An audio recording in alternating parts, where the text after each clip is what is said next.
Hello, magic lovers, and welcome back. So recently I put out a poll asking you guys what type of content you want on the channel. And unanimously, you suggested you wanted tutorials. So then I asked, well, what type of tutorials do you want? Do you want self-working? Do you want XYZ? And unanimously, once again, you have said you want sleight of hand. So I'm gonna show you one of my favorite effects when it comes to sleight of hand. And it's so universal, and the moves that are involved in this particular effect can be done for anything, right? So I'm gonna teach you something very, very valuable, very valuable. Shuffle the cards up before you begin. Give it a nice ruffle shuffle. And then you're gonna ask the spectator, and like I said, there's multiple roads. So let's say the first one we go, you have someone choose a card. You could have someone name a card if you'd like, and I'm gonna go over that presentation as well. But let's say you have someone just say stop somewhere. Let's say they say stop right here. Pull out that card, you show them what card they stopped at. Right, I'm gonna take that card. And you know what? Actually, instead of having me do the whole thing, I'm gonna have you do it. So I'm gonna lose that card somewhere into the middle of the deck. And then I'm going to literally give you these playing cards and tell you to shuffle those cards up as much as you want, right? Let's say they shuffled. Then I'm gonna have them deal down the cards onto the table. Or sometimes I tell them to deal down the cards into my hand too. Doesn't matter. Let's say they deal down the cards, and deal down the cards, deal down the cards. I say, okay, that's fine. They say stop, pick up the cards themselves. And you said, okay, well, what was the card that you chose? And they happen to say, what was it, 5 of clubs, right? I say, wow, you dealt down and instinctively knew to stop exactly at the 5 of clubs. And you could have stopped anywhere in the deck and you shuffled, but you stopped at exactly the 5 of clubs. Now this is one presentation, and like I said, there's many other presentations for this effect. And this may not look all that great on camera, unfortunately, but in real life, this kills. So another presentation would be if someone, for example, let's say they name a different card. Let's say they name the 2 of hearts, right? You go through, you find the 2 of hearts, and then you ask them, okay, you know what? First I give it a little bit of a shuffle, just to be fair.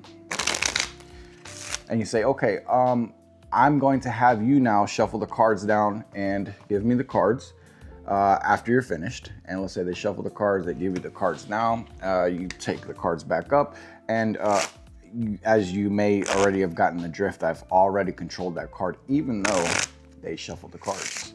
That card has already been controlled to the top. And we'll get into it now, how this is done. What other moves can you do to make it look even more fair? And how important it is to let the spectator shuffle when you're not in a stack, or let's say you give them a partial stack. Let's say you keep the top 26 and you give them the bottom end, they shuffle those up, you pretend to shuffle yours up, put everything back together, and now you're in half stack. But I digress. Let's go back into maybe a different view. I'm gonna try something new today. I have a hat cam.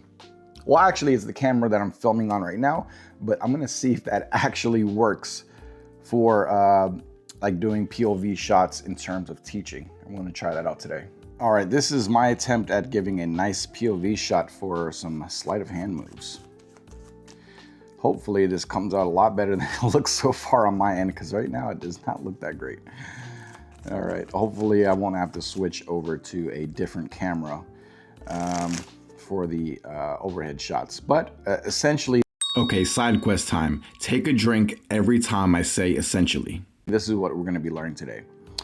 First move that I did was for selecting the card. It was not a force, but it was a center double, okay? And the center double is a way to get a double lift off a center card. Now I have another version of this, but I'm not gonna teach that here today. But I will teach you the original, which I believe was created by Dan and Dave, if I'm not mistaken. Anyway, so as you're gonna riffle down the cards like this with your thumb, right? Let's see if I can get it There we are, riffle down here. You're going to insert your middle finger, insert and hit 1, 2, right? So we have 2 cards here. Then pull out with your index finger until the card is sticking out approximately 3/4 of the way. And it's just kind of bit here. And that's just gonna hold your double in place, right? See that? Holding the double in place. And it looks very fair. You then grab here tightly, being careful not to split those cards here. And then you leave it on top. So in all-in-one motion, it looks a lot smoother than it looks when I'm trying to do it slow. So again, it'd be like this right here, boom, take out the card, the jack of diamonds, and then when you lose it back into the deck here, like this, of course, you did not lose anything because the card is right there. So that's gonna be the first move. Now this could be a move, it's very valuable because this move right here could be used for lots of things. This move could be used for example, an ambitious card routine. That's one of the best ways you can start off an ambitious card routine. If you don't know what that is, an ambitious card routine is where the playing card returns to the top over and over and over. And there's lots of different ways to do that, right? You can insert the card here into the middle, and then the card here, right, gets found once again. And there's multiple layers to this. You can take the card, flip it back over, lose it again, have the spectator push it in, and it pops up to the top. You know, you get the idea. But this, and I'm gonna go over it one more time because it's very important. But you are in dealer's position here. You riffle down with your thumb to basically any point here in the deck. Insert that middle finger, drop 1, 2. Okay, now you have to make sure it's actually being dropped 1, 2 cards only. Because if you drop 3, like I did right there, it's not going to come out great. So a fresh deck of cards would work best for this. Let's stop right here, 1, 2, boom. Then the index finger is going to come in here, and it's going to pivot that card out. You then use that as a display. Flip the card back over, have the spectator say stop if you like, then transfer that card over, drop it on in, and now you've got the card lost, but it's really right here. So let's use this one, the 6 of hearts for our example. The next part of this effect here you're going to be doing is going to be a palm. Now there's lots of different palms out there that you can use, but one that I like that catches people off guard all the time is a one-handed top palm. This is going to be a one-handed top palm, and just like that, I've already palmed the card. I can drop the rest of the cards out like this. You can't see anything, but I have this card right here palmed off. Now, it does require practice, and it's not the easiest move to do. But man, it's so off-putting because nobody's expecting you to do anything when you're just casually holding the deck right here and talking, and you put everything down, and boom, I've already stolen a card out. Now you could do a classic palm. Classic palm is something that you could do, which would look something like this, right? And it does work, but I find it just so off-putting, as if like you're gonna go hand somebody the deck, this deck of cards. Say, here, you know what? Why don't you go ahead and shuffle those cards for me? And then you pull your hand back, and you've already stolen that card out. So it can be very valuable. I have heard people argue.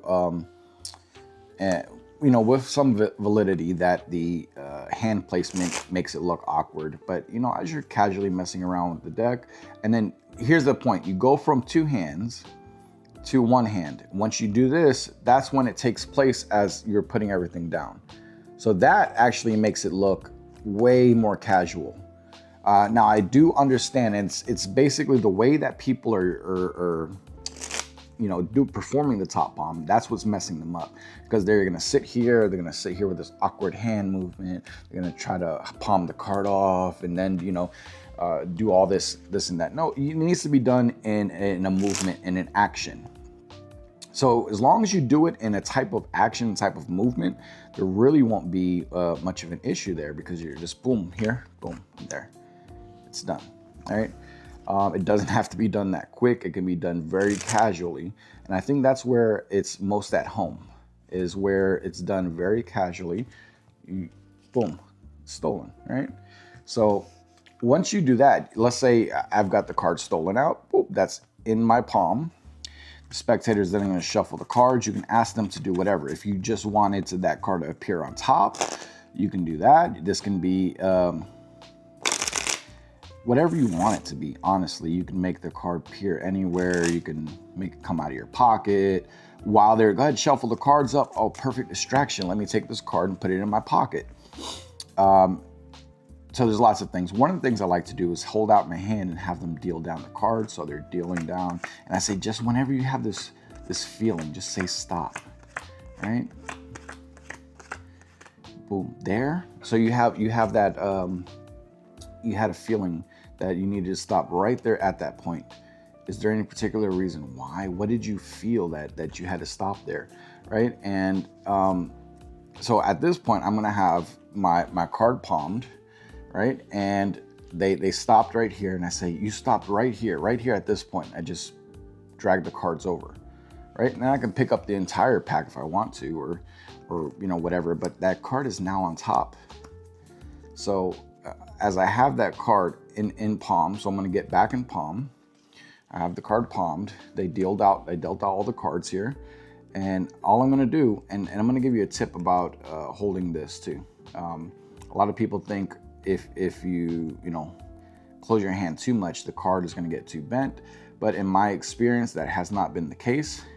If you just, and this is a tip I got from Benjamin, but if you touch these, your index finger and your thumb together, you can make that palm look very casual, right? And then you come and grab everything up, and boom, the card's right there on top. So this is a very useful maneuver, very useful tool. But you're probably wondering, what about when you said they can name any card that they want? They also can name any card that they want, and that's going to be another move that we're going to have to learn that is essential. Not just for this effect, but for many effects. So let's say we get the cards shuffled up, and I don't know where any of these cards are. I'm not in stack or anything like that. So let's say the spectator names the Ace of Spades, very common. As I'm going to turn the deck over and I go to look through, we're going to do what's known as a cull. And I'm going to show you even another way. But we're going to do a cull. We're going to go through, and now that I've spotted the Ace of Spades here, I'm going to cull that card and then keep spreading. So if you didn't see what I did or don't know what a cull is, this is a cull essentially. As I have the cards and I spot that card, I'm going to place my thumb on top of the other card and place my middle finger and my other fingers alongside the actual ace. See how I can move that ace back and forth like that as I'm spreading through the cards, right? Spreading through the cards. And as I'm spreading through, I am grabbing that card, and now it's just gliding. You see that card is just gliding through all the rest of the cards. And you can even sit here and pause for a moment with all the cards such a mess, right? And you can have that last card shown to be a different card, whatever, right? And then when you push them all together, essentially that card is riding on top of everything else and is getting pushed up to the top. So now you're at this point and you say, you know what, I'm gonna give it a shuffle. And you shuffle the cards, give it a couple cuts, whatever you wanna do. But at this point you say, you know what, it's not fair that only I touch the cards. I want you to give these cards a shuffle too. And you give them the cards to shuffle up. Now at that moment, I also palm that card. So it's right in that moment. You're looking through, you shuffle the cards out, whatever the case, you can give them a little overhand shuffle like this with a slip cut, right? So slipping that card, boom here. See, slipping that card, you see that, right? Shuffling everything on top, maintaining that card, and now you come in and you do your palm. And I want to go over this palm once more because It's not the easiest thing to do. And then I'll go over another way to get a card to the top, any card that's freely named. But I'm going to show you the hand placement of the top palm now.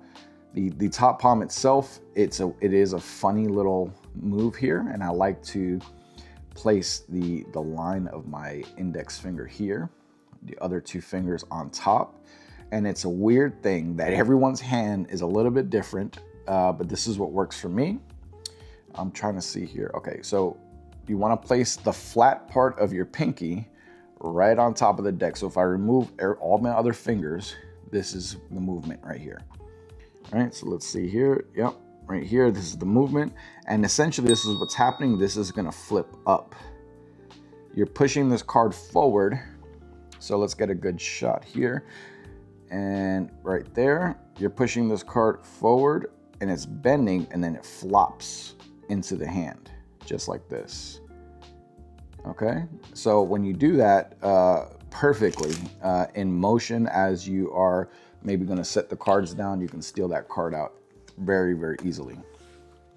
And it's going to be a little knacky at first. It's not the easiest move to do, but once you get it, you can steal a card from the top of the deck fairly easily, almost essentially without even like trying. So you can have your hand real relaxed here, set up in the position with the pinky just to the side, off to the side, and then you pop that card. Boom, just like that. That was a perfect execution. Pop that card up, touch your index and your thumb as you bring your hand back, because that when you palm a card and your thumb is like sticking out like this, you're telegraphing that you have something in your hand. Whereas if you just bring them together, it doesn't look like you have anything. Right? Curled hands together, bring them together. Then I go to grab all the cards right here. And you can't tell that I've just added a card to the top. So let's go over, let's actually lose this card somewhere into the middle, right? And let's actually go over how to locate a card.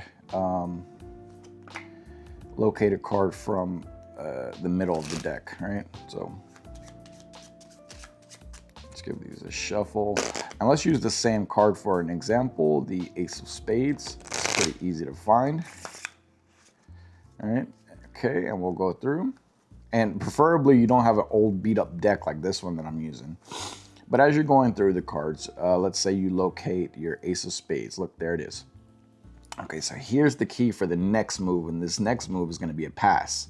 It's gonna be a turnover pass, because I feel like the turnover pass is very invisible and very good for getting your card to the top. So you're gonna have to go one past it, and then once you get to the card on top, that's where you're gonna put your pinky break, okay? Once you get that pinky break on the card atop of that card, so let's say I'm spreading through the cards, I see the card I want, I get a pinky break atop of that card. So now this is the position that I'm actually in, right? I have a break above that card, right? So as I come and bring my hand over here in the crotch of where my thumb and my pointer finger is here, and I kind of put it in that area of the crotch, and I'm covering. See, I'm covering almost all the card, but not really, right? I'm covering just enough that you won't see my hand action. And as I'm doing my secondary hand action, I then turn over the entire deck like this, and the card's on top. Okay, I'm sure that's probably a little bit confusing, so I'm gonna go through and I'm gonna show you once more. So we are looking for the Ace of Spades. There it is. We have located it. We get a pinky break directly beneath it. All right, so we have Ace of Spades here. Card beneath it is where we get our pinky break. And this is what's actually happening, right? So down here, you see how I have my pinky break, my gap. I come put my hand in this position, all right? This is the position. So I'm covering it, but I'm not really covering it. And as you can see down here, I'm gonna try to get the best camera view I can. So basically, essentially what's happening here, I got my gap, right? And we are then pulling. Once they touch over here, then I can come over here with this finger and wrap everything and flip everything back over. And that essentially carries that card to the top. I think I'm gonna need a different camera angle in order to get this last part. So I'm gonna switch to another camera angle and I'm gonna try to see if we can't get this filmed a little bit better, okay? And I want you guys to see, and I'll go over every single move one last time so you can get this and create your own little miracle. All right, so this tutorial is sort of a mess. Sorry, I am experimenting a little bit with different techniques and stuff with the camera. But let's go ahead and take a look here at just some of the moves that we've been going over. And we'll start from the last thing that we were doing, which was the turnover pass, okay? So once again, let's say they have the ace of spades. Okay, I already got the ace of spades on top. Let's cut that somewhere in the middle. Matter of fact, let's give it a shuffle just to be fair. So I don't know where it is. And this is one of my preferred techniques for getting a specific card to the top. It is very invisible. So let's say we find the ace. Oh, look, ace is right here. Perfect. We'll go one past, gather a pinky break, square the cards up. And then the card gets passed as the cards are turned over. And there it is right there. So let's do that one more time. Find the card, and it's somewhere here in the middle. Here we are. We get a pinky break directly underneath, and this is what's happening on the bottom side. Okay, we have our pinky break here. We're covering here. We have the corner of the cards in the crotch of the hand coming over here, all right? And this is what's going on the bottom. I am coming off, right? Almost like I'm gonna flip the entire thing. I'm moving it over and trying not to move my hand as much from the top side so you can't see what's happening, right? It's very important to make it look almost static on this side, right? So it's static, but we're really coming over here like this, right? Now that we're in this position, we're gonna apply a little bit of pressure. And from the top side, we're just going to take our index finger and turn over the whole deck. And it really looks, especially in a quicker, faster motion, really looks as if all we're doing is this. And this is the actual movement that we're mimicking. All right, so if we're going through here, boom, boom, this is the movement we're mimicking here, just this. And that's what it should look like, essentially. So let's move on to, let's move backward through these. So let's move on to the call. The call is a great one. And the call, let's say we have our ace here, and it is. Essentially, we're putting our thumb on the card above, right? And that's gonna apply pressure to the card directly above it, while simultaneously, right, we have control of the card here, the ace, see? See how it's there for a second and then just, whoop, just disappears. And that's the action you have to practice, right? So boom, there. And it has to be fluid within the motion of spreading the cards, okay? That's also very important. So we call this card, then we start spreading the cards. As you can see, this card's gonna glide over everything else. And we can get all the way to the last card. You can even show that's the last card. Then everything gets pushed together, and our card, the ace, gets pushed all the way to the top. So this is one of those essential moves. So essentially, and I'm gonna show you how it's gonna look in real life. You spread through the cards, giving a little bit of a time misdirection, as they sort of say, right? Like this. And you kind of sort of like stopping and going, right? With not really paying much attention to what's going on with it. And you've essentially controlled that card to the top. So there's that. Now, that is what you'll need for someone naming any card. Now, if you're gonna have someone choose a card, and we're gonna go over that as well, which is I prefer using the center double, or at least one of them. Have someone say stop anywhere. I'm gonna insert the middle finger, peel off 1, 2 cards. The index finger now pulls that out to the side, out jogs it, right? You're gonna use that as a display, flip the card over, and now you can control that card to the top. So, and here's fast motion, because I really suck at these when it comes to going slow. You're just gonna get those 2 cards out, gonna out jog them, show the card, right? Lose that card somewhere into the middle, boom. And now we have controlled successfully the king of diamonds to the top. So essentially it's a double lift from the center of the deck, and that one is also extremely important. Now, one of the most valuable moves, we're gonna go over this one again. One of the most valuable moves here is going to be the top palm. Now, I know it's difficult. Trust me, I've been through this. It's a little knacky move, but if you get it, man, is it valuable? It's really valuable how you can steal these cards out so quickly. Especially one-handed. Sometimes when you're talking shit or whatever, and you're, boom, look at that.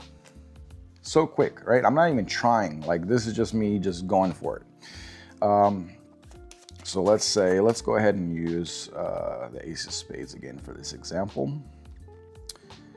I feel like, here we are. I feel like this is a good example for forcing cards and controlling cards and stuff like that, because everybody can remember the ace of spades. So essentially, when I'm holding the deck here, I'm holding at this line. You see directly at that line in my hand. I'm also, this pinky has to be completely flat. So you have to hold the cards till this pinky can be flat onto the deck, right? So if I remove everything but the pinky, right, this is how the pinky should look, completely flat. That's also a good way to measure out to know exactly if you're in the right position. Pinky can lay completely flat. The other fingers come up, and they're also going to be right around the edges here, at least the middle finger is for me. And this other one goes about to the corner, right? And as you come to push and press, let's see if I can get a good angle of this. Boom, it jumps up into the hand, right? And from this angle, it is really invisible, right? And you got to be careful about spreading your fingers. But I think, let me do it at speed. You go over here, boom, card is stolen out. Now, this card is getting a little worn. This is also, if you can practice this with a new deck, practice it with a used deck, practice this with a non-USPCC deck, and that will actually help, believe it or not. Practicing it with shitty cards will help. But I'm gonna go ahead and go through the cards. That way I can get a fresh card to practice with. It's a lot easier sometimes when you just do that. See, boom. Once you get a fresh card, palming the same card over and over and over and over and over will leave them like really warped. Of course, you know, through shuffling, you know, some Pharaoh shuffles and stuff like that, you'll get the warp out of them. But that's actually something that used to deter me from it used to deter me from palming cards, because I like to keep my cards in good condition. But once I learned this top palm, it's really not that bad. In terms of all that, bending the cards up. I mean, I've used these cards for my sleight of hand practice, and they're in reasonable condition. They're not perfect, but they're a little old and beat up. Anyway, I digress. These are the moves that you need to learn. Practice your palming. You can also practice, see, that was a really perfect palm right there. And if I keep my hands together here, just like this, right? Boom, you can't tell that I have the card there. And look, that was an extreme bend. And let's see the deformation of the card. And it's really not that bad. So you might see it's a little bit wonky here towards the end. And how do you fix that? You shuffle it into the cards. Give it a Pharaoh shuffle. with an extreme bridge, meaning that the bridge is very, very bent in. All right, just like that. And there we go. So that is the tools that you'll need for this type of effect. Everything I just taught you is essential to learn. You can perform so many miracles. You don't need anything but a deck of cards with what I just showed you. So I really hope you enjoy. I have many more ideas and stuff that I could possibly teach you guys. So, you know, show the video some love. Like, comment, share, subscribe, especially if you like the video. I really appreciate it. I'm trying to bring you higher quality content. All right, magic lovers, if you enjoyed the video, please like, comment, share, subscribe, heart, whatever this platform is that you're watching on. More than likely it's YouTube. Show me some love, show the channel some love, show me some comments. I really want to hear what you guys are thinking, and appreciate you stopping by. Have a good day. Magic lovers, don't forget to like, comment, share, and subscribe.